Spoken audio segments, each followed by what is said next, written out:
La médecine est la plus noble de toutes les professions, disait Hippocrate.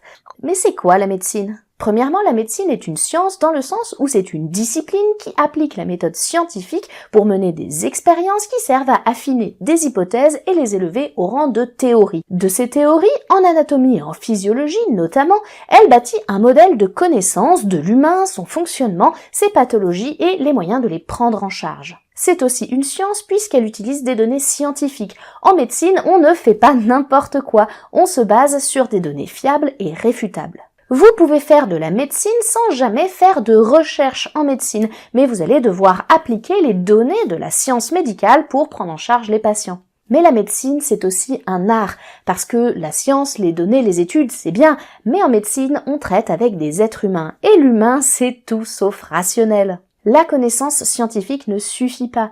Il faut l'accompagner de pédagogie, mais aussi et surtout d'une véritable écoute du patient, d'une compréhension de ses motivations, ses ressentis, ses représentations, ses propres connaissances, ses craintes et ses envies.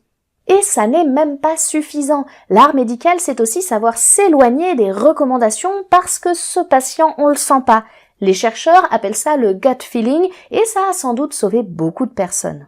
Et cette double casquette de la médecine, elle est fondamentale puisque l'une ne peut pas aller sans l'autre. On n'imagine pas pouvoir soigner des patients sans connaissances scientifiques, en se basant uniquement sur ses expériences personnelles. C'est ce que faisait Hippocrate et les résultats n'étaient pas...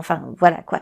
Mais d'un autre côté, on ne peut pas non plus imaginer appliquer uniquement les protocoles de manière bêtement scientifique, informatisée. Chaque patient est unique, chaque consultation est unique et les connaissances scientifiques sont tout aussi indispensables que l'art et la manière de les appliquer. Chaque patient est unique, chaque consultation est unique, et les connaissances scientifiques sont tout aussi indispensables que l'art et la manière de les appliquer.